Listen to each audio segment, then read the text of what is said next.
ये है दोस्तों समलो कला का पंप हाउस। पूरा फ्लड का पानी जो सुंदर ब्रांच में डल रहा है, सरपंच साहब ने विस्तार से बताया है, मलिक साहब ने और एसडीएम साहब, पूरा प्रशासन बाढ़ का क्षेत्र का दौरा करते हुए, पूरा जिला का प्रशासन अभी गटोली से गढ़वाली खेड़े की ओर जाते हुए, पूरी गाड़ियों का काफिला। और आइए कुछ किसानों से भी आपकी बात कराएंगे। तो सरकार पूरी एक्टिव किसानों के साथ कंधा कंधा मिलाने के लिए। तो मैं बहुत बहुत धन्यवाद करना चाहूँगा सीएम साहब का भी। सीधी लाइव तस्वीरें आप देख रहे हो गतौली से, शामलों से। तो बहुत बहुत धन्यवाद करना चाहूँगा मैं आप सभी साथियों का, जो भी साथी हमारे साथ छोड़ रहे हैं। बहुत बड़ा काफिला डिप्टी स्पीकर करसन चंद मिड्डा के साथ। बड़ा दुख की बात है, जो हमारी विधायिका विदेश फोगाट यहाँ से चुन के गई है, उन्होंने एक बार भी इन गाँव का दौरा नहीं किया है। ये बड़े खेद की बात है। जब हल्के के उसका जनमानस दुखी है और वो अपने आराम पर करे है, तो ये गलत है।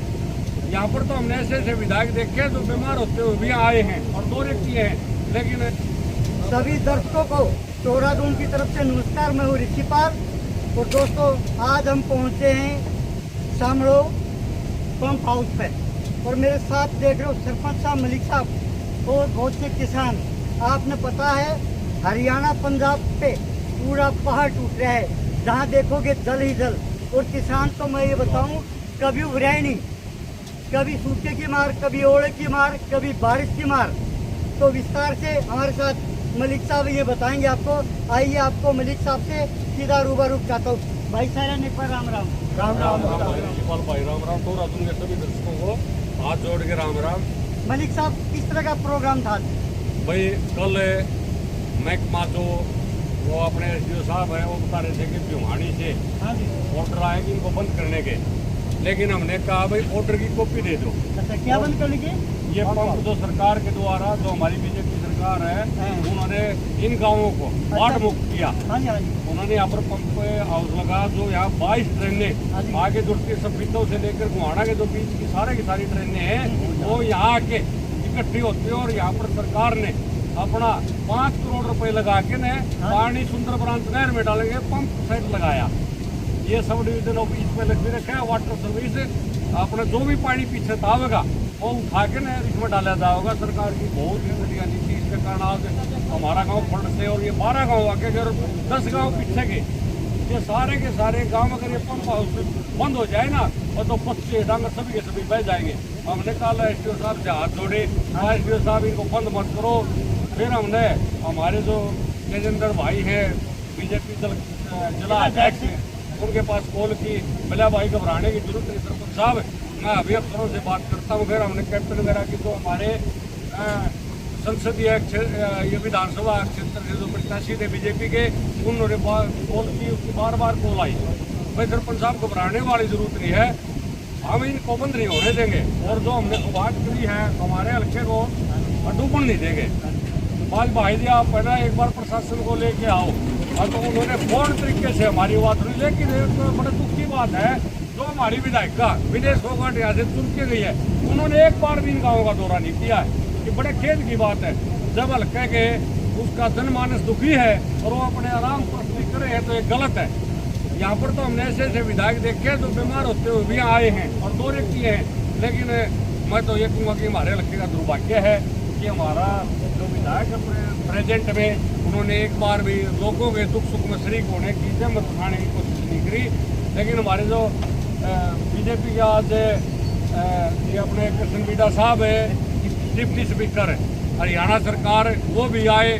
कल ही आश्वासन दे दिया था मेरे को। भाई कल सारे का सारा जो प्रशासन है वो जुमला सारे एक्शन विभाग, एससी विभाग आगे, उन्होंने जो ये क्षेत्र देखा, लोगों से पूछा, उन्होंने बिल्कुल ये आज आश्वासन दिया है ये पंप सेट बिल्कुल भी बंद नहीं होंगे।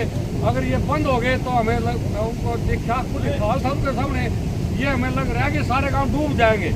मलिक साहब अभी फिलहाल की रिपोर्ट ही बताइए, फसल में कितना नुकसान हो रहा है? देखो फसल में अभी हमारे जो पीछे आए हैं सिगाना गांव है, पटाना है, निडाना, सामड़ों का जो परला एरिया है उसमें कम से कम लगभग 700-800 किले तो जलमगर गांव सामड़ों कला के हैं। हजारों एकड़ ढगाना की, पटाना की, निडाना गांव की जहाँ से ट्रेनें होकर आती है।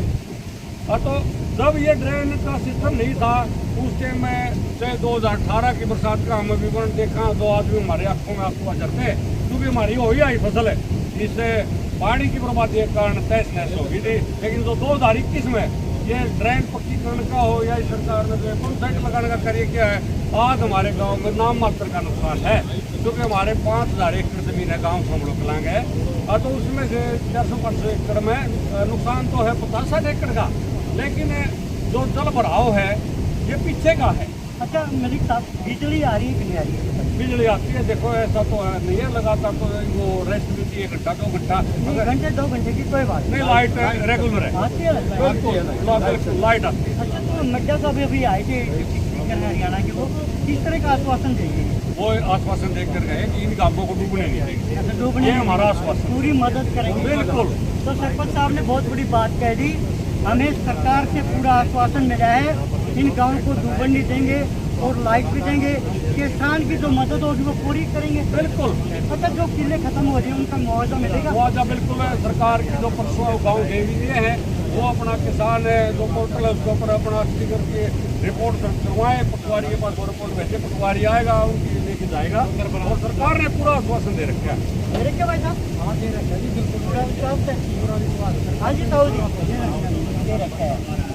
और गाँव में कितनी कोई मकान मकानों में दरारें आ गई, मकानों में दरारें आ गई, वो भी सरकार ने बोला है। सेक्रेटरी साहब भी आए कल से यहीं पर गाँव सामड़ो कला में हमारे जो दूसरी है पीछे की, वो वीडियो साहब ने कह दिया था भाई जिसका भी दरार है उनकी रिपोर्ट ले लो और वो रिपोर्ट हमारे लगे पेश करो। हमने मुनादी करवा दी कि जिसकी भी दरारें आई हुई है वो अपनी रिपोर्ट फोटो समेत GTAC का फोटो करें और वे सरकार उनकी लिए मदद के लिए सरकार का धन्यवाद देना चाहता हूँ कि रात को 10:30 बजे भी फोन उठाए और बार बार तेजिंदर भाई के भी और योगेश वैरागी के भी मेरे पास मेरे फोन पे रात को 10:30 पौने 11 बजे तक फोन आए, तो मैं उनका तय दिल से सारे गाँव को धन्यवाद।